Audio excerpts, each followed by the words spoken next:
Okay, good morning, everyone. Long time no see. Today is December the 15th, 2022.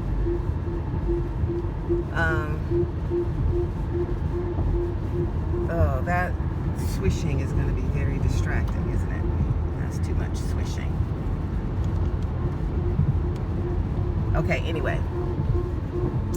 December 15th, 2022, yesterday, I had a dream that I want to share. And you guys know about the sirens, what a siren is. A siren, when I was in high school, 9th grade, back in 1981, they taught us about Greek mythology, okay, which is not mythology at all. They're false gods, all right, but those things are not myths. They are things that happen with the Nephilim, the children of the fallen angels, the Titans. And you hear about the clash of the Titans. That's because God suffered them as punishment to kill one another. So there you always hear about these struggles and the ups and downs with the so-called Greek and Roman gods. So since we are latter-day Rome, of course they want to teach us about the religion of the Romans. Anyway, so part of the things that they taught us, all these different stories, was the story of the sirens. And what would happen is the sailors on the sea would hear these beautiful voices sung by these beautiful women, and they would become entranced by the song of the siren, and they would begin to follow the voice to the rocks, and they wouldn't notice that they were about to clash upon the rocks and ground their ships and smash their ships into the rocks, because a big old ship can't get too close to like a rocky shore or edges like that. So the job of the sirens were really demons, and they would call to the sailors and sing to the sailors. And the sailors would be lured, following the voice, these beautiful voices, to their deaths. And they'd be, drowned in the sea. So anyway, that's what my dream really reminded me of, and I'm going to share it. So yesterday I woke up, it was in the afternoon, and I woke up from this dream. The first thing I remember about the dream, I was in like some kind of big area. It was not quite an arena. It would kind of remind you of like a skating rink if no one was in there. So we were in the center, in the middle, and there were people milling about around where we were, but it was as though I was in like an inner circle type of thing, or like if you were at a concert or something like that. It was like you were backstage, at the heart of it all. So anyway, I'm there in that middle, and there was me. There was some guy that would kind of remind you, if you know who I'm talking about, this guy named Adam Lambert, I think that's his name. I could be wrong. But the younger guy that is one of the hosts, or was one of the hosts of The Voice. I don't know if he still is to this day. I don't know. I couldn't tell you any song that this man sang at all. I don't know. But I know that he was one of the coaches, one of the judges or whatever of The Voice. that singing competition television show. So it was somebody like him. And there's also this like celebrity jeweler, and his name is, I think his name is Bobby Williams, and he reminds me of Adam Lambert, if that's this guy's name, I'm not sure. But he reminds me of him. Kind of a otherwise geeky looking guy, except that he has, some talent that, causes him to be exceptional. And from that, he has a confidence and, that it factor, or whatever you want to say, that causes somebody to be celebrated and famous and talented. So it was a guy like that. And there was someone else, a female woman, I don't know, just some other presence there that seemed familiar and was part of our little group or whatever. So we're there in the middle of this skating rink type place.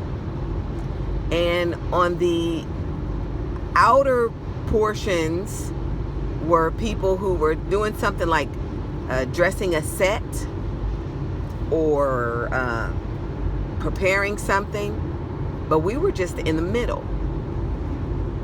And I had a crush on the guy, the Adam Lambert or the Bobby Williams type guy. And we were talking, and he was telling me, no, I told him, I guess whatever discussion was about us seeing each other or whatever, I don't know, I was flirting with him. And he said, no, I said to him, well, somehow it came up that I'm married. And I am married, but my husband and I are not together because he thinks we're divorced. Anyway, so, but it came up that I'm married, that was my condition in me discussing with this guy, getting together with him. And I was knowing, and it was just decided between the both of us that it was not possible because of me being married. And I was so disappointed. And I said, I came back to him and I said, well, maybe, if my husband dies, then let's just, then we can get together then. Let's just wait on my husband to die. And I don't remember what he said to that. So after that, he came up behind me and whispered something in my ear.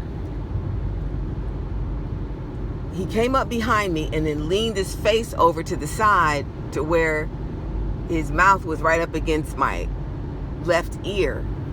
And he whispered something. And I don't remember what he said, but it was flirtatious. And then another young woman came up into the middle where we really, guy, you got to really pay attention with these people. Alrighty. And somebody is on my bumper to where you couldn't even fit a body between them. All right. Goodness gracious, people. Whew, sorry. Okay. So another young lady joined this circle area where it was restricted.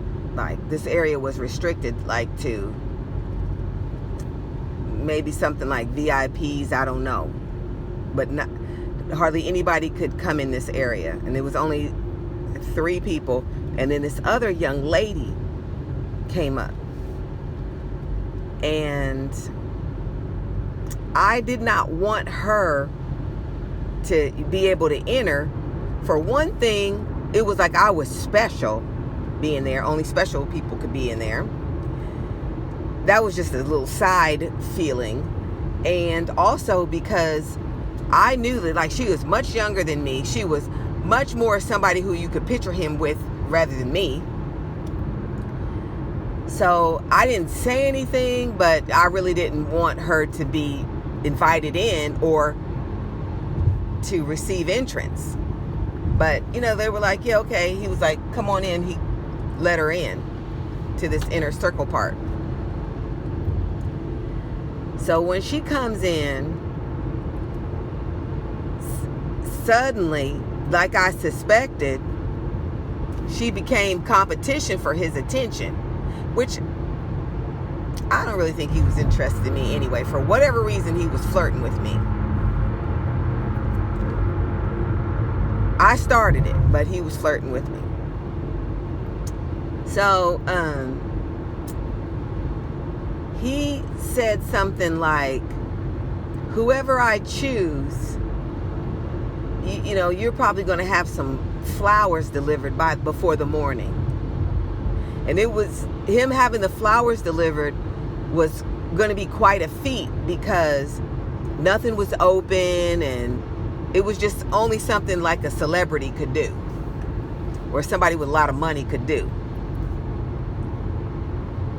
So something like the scene changed, but it didn't really change, but something changed in the scene, like it progressed forward in time. And then there was something like a commercial showing, or a short film, and it was highly produced, and it had a lot of what I'll call production value. And a long time ago, well, not a long time ago, 3-4 years ago, maybe longer, 5 years ago, the Lord let me know directly through a dream not to put any production value into my videos. Because there was at one point, maybe like 5-6 years ago, where I was, you know, editing some of my videos, using some editing software to enhance the quality of the videos, to add some intros and some backgrounds and stuff like that.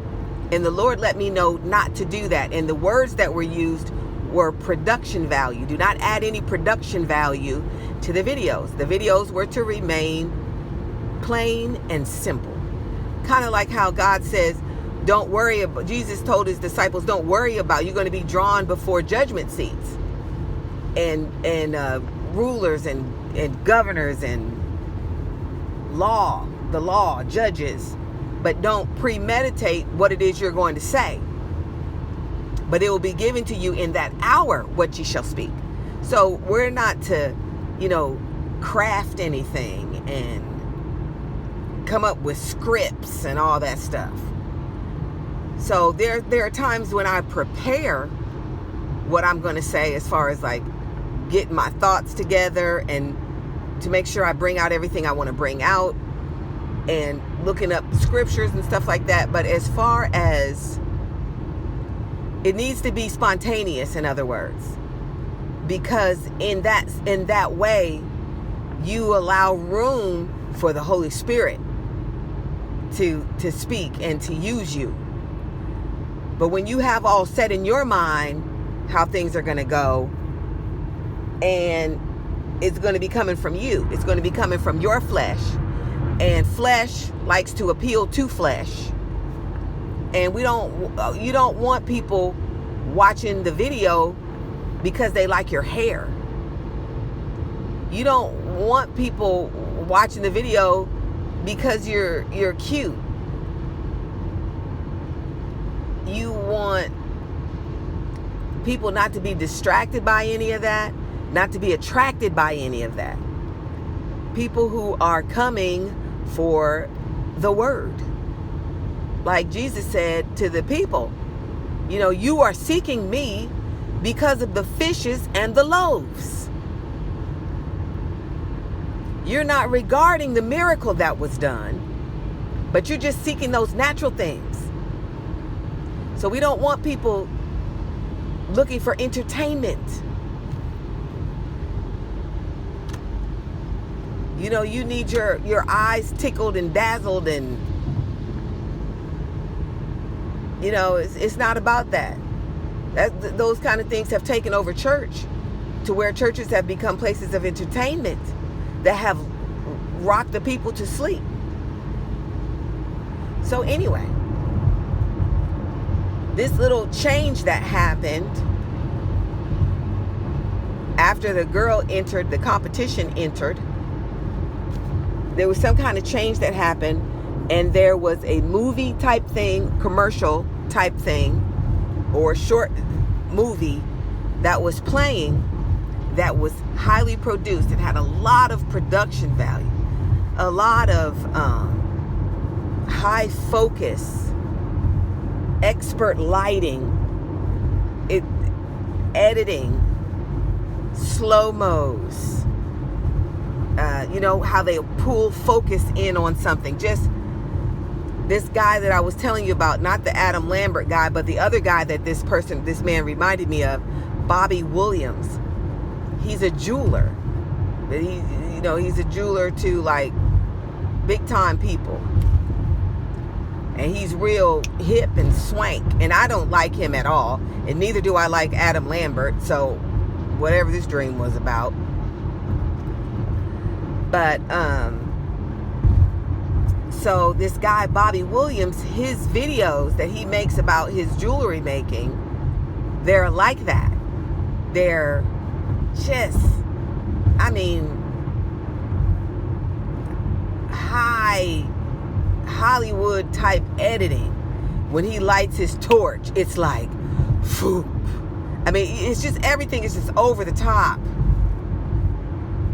Where just hypnotizing and mesmerizing. And there's nothing glamorous about lighting a torch. But the way they do it, you know, the way they edit and clip it all together, it makes sitting in a hot, sweaty shop look sexy. So they, you know, in this way, they make very ordinary things seem extraordinary and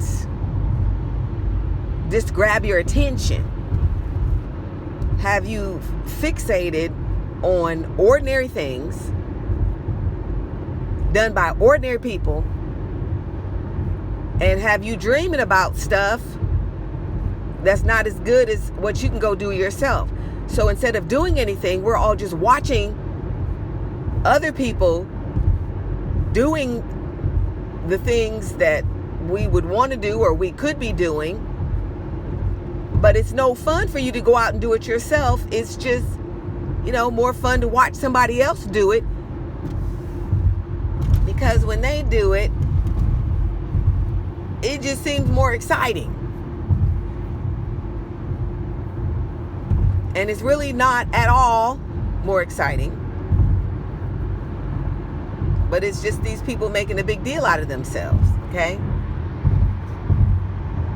So that's what happened. That's what this video was playing. And it was just highly produced. Just the lighting, it just looked like something. I mean, come on.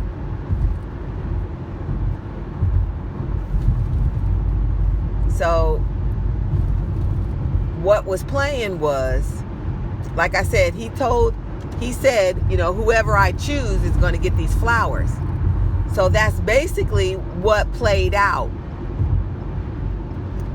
It showed the other girl, Adam Lambert guy was gone. And there was just this other female presence that was there in the beginning. And the young lady that joined, and then me, who I kind of faded to the background and was watching this on film now. So what I was watching was a scene of her in a very luxurious, modern home that you might see like in the Hollywood Hills, a celebrity home. And she was like transformed to being there, like maybe sitting outside alongside the pool. And the other female presence that I didn't really fully see was there too, like waiting on her or serving her or just supporting her. And she was just being lavished with a luxury lifestyle, the girl that he chose, and some flowers got delivered to her. But the man himself was not seen. Then the film focused in on this little dog, something like a Jack Russell. You know, they're small and very energetic, something like how Adam Lambert is, and this little jeweler that I'm talking about too. You know, nothing special. And little Jack Russells, they're so tiny, but they're like little dynamos. They're fetchers, and they never get tired of chasing a ball. Never. Even up until when they get to be little old dogs and can't have seed, they just have a drive to chase a ball. So anyway, there was this little dog that it focused on like that. And the implication was that the dog was Adam Lambert, and like he was a wizard, and that he was embodied in this dog, and that he was there even though he wasn't there, but he was there in the dog. Like they were trying to say that he was disguising himself as the dog watching over the girl or whatever. And that was so wicked that I could not look at it. Like in the dream, I was turning my head away because I'm like, that is wicked. This, you know, even to imply that this man was put his personality inside of a dog, or it was some kind of magic or something.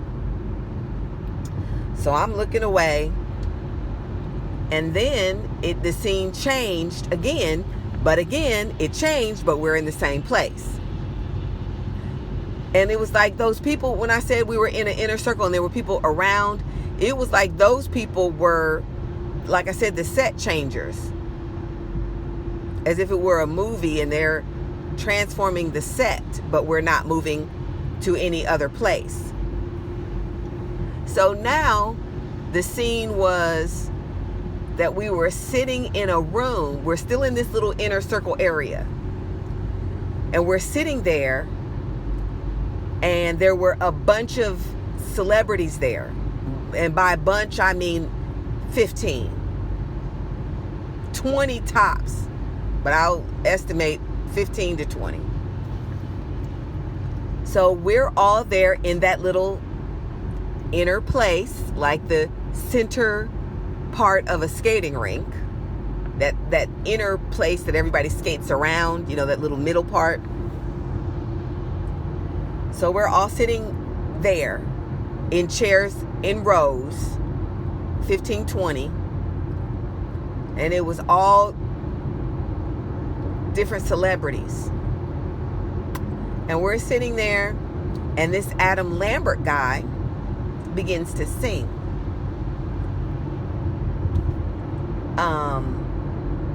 And he was singing a song, a very good song, and he was singing very skillfully.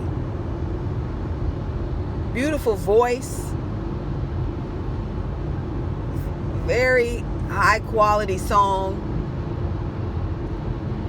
and he's singing.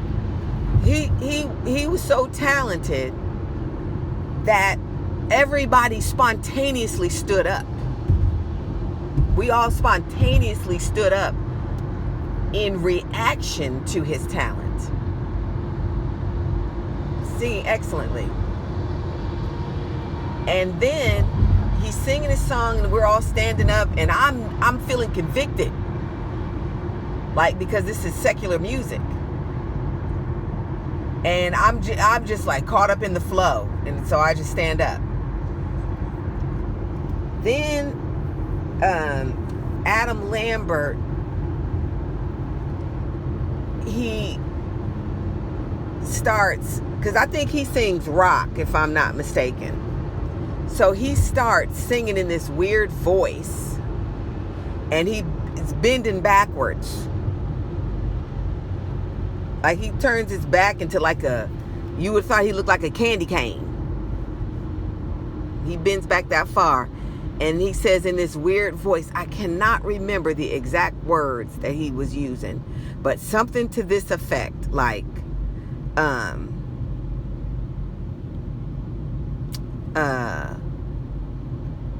silly you praying to God, something like that. And he, at the same time he was saying that, and this is how he was saying it in this weird voice. I'm gonna try to do this weird voice. He said, I wish I could remember the words. Oh man, like, who do you think you are to pray to God? Something like that, in that voice. But he just like segued into that from his singing. So you didn't really think anything of it. It was kind of like he was rapping, but in like this weird voice. And you would have thought, oh, that's kind of weird, but it just kind of still went along with the little funky style that he had. And or like, how foolish you are to pray to God. And then he stuck his finger in his mouth, like like he was gagging himself. He wasn't gagging himself, but you know how you're like, remember how Joan Rivers used to do? She used to say, gag me when she was showing her disgust at something. So he was doing that at the thought of people praying to God. He's like, don't bother to pray to God, or how silly that is, or something he was saying. And I'm standing there, because I remember I had stood up. We're all like, not so much giving him a standing ovation because he wasn't done. We were just like, you just spontaneously stood up because of the talent that he had. And the quote unquote excellence of what he was doing. So he's gagging himself, or doing the sign that he was gagging himself, like how Joan Rivers used to do when she would show that she was disgusted with something. So when he did that, I'm standing there like looking. Oh, and the other thing was, he was in a half-finished bathroom. He was in a bathroom, like a little closety type bathroom. And I can't remember, like when I was writing it down, I thought I knew what the significance of him being in a bathroom was. And I think, if I'm not positive, but I think it was like, because it was, he was in a bathroom because he was being disrespectful to mentioning God. When he started doing that part where he was going backwards like a candy cane, and singing in that rapping in that weird voice, and saying, mocking, praying to God, and gagging, doing the gag sign. He was in this half-finished small bathroom, and that was just to show, like, piss on you or something like that, talking about God. And when I heard him say that about God, I'm standing there in disbelief, because I had been so enamored with him and I wanted to marry him. And I'm standing there in recognition of his awesome singing, and I'm just in disbelief, like, what did he just say? And my mind is trying to just like wrap around what he just said because I didn't want to believe it. And I was just like, I heard it, but did I just hear what I heard? And while I was standing there trying to decide, I woke up and I said, no, that's terrible. I choose God. I don't want that. So this is my interpretation of the dream. It was that these celebrities are there for one and only one reason. And it's like the sirens. And that is to hold your attention, to entertain you. Now, entertaining means to hold your attention, to distract you, and to occupy you, to keep you busy and distracted. That's literally what entertainment is. And there's also another word called entrainment, which is related to entertainment. And when something is entrained, it's when you kind of hijack a signal and you ride on a signal, when one wave rides on another wave and captures it. So it's the devil he needs something to compete against us seeking the Lord, looking for the Lord, looking to the Lord, knowing that we need the Lord. They want you to. He sets up these celebrities, one, for us to be idolaters with, idolizing them, worshiping them, literal worship, to hijack the gifts and talents that God gives. And there are even cases of people who have sought the devil for talents, gifts. But the difference between the gifts that God gives and the gifts that the devil will give, because every good and perfect gift comes down from the Father of lights, which is God, Jehovah God.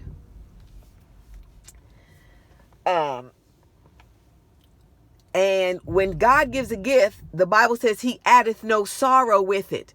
The gifts that the devil gives these people, they come with sorrow. They come with them being enslaved. Remember, Prince wrote on his face, slave. Michael Jackson talked about Tony Mottola and talked about how he was a devil and how they had them locked into these horrible deals and owned them and all this stuff.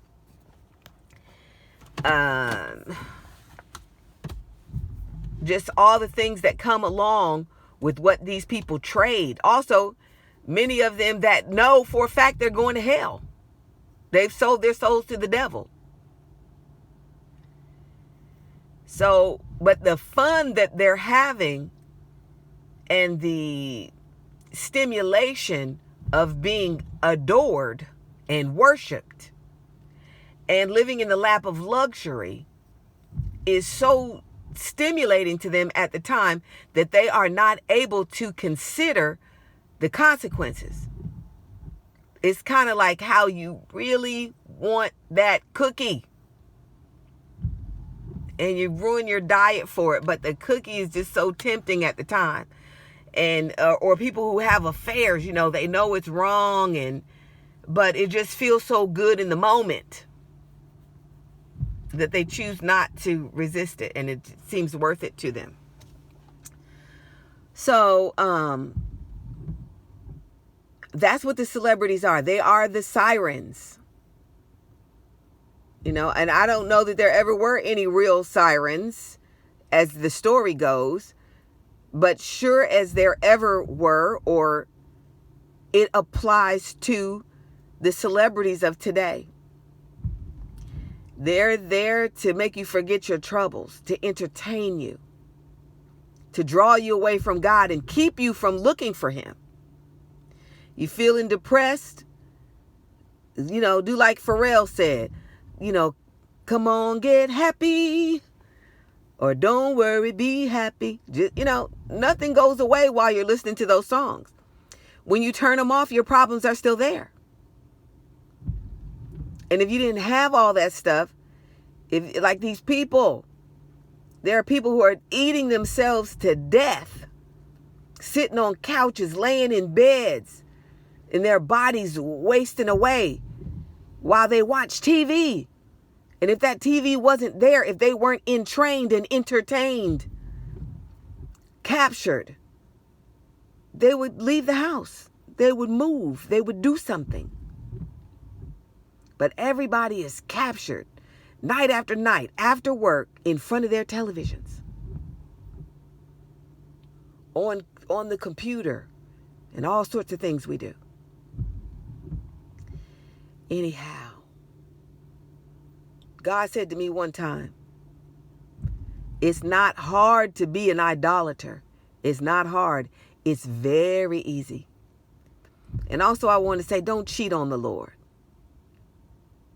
He's our great love. Don't cheat on the Lord. When you're cheating on God, you're cheating on him when you're laughing at dirty jokes, when you're gossiping and entertaining gossip. It's just like cheating on a marriage. It's just like being at work and you're married and you're flirting with somebody at work. It's the same thing. But anyway, I'm going to end this video. God bless you and thank you.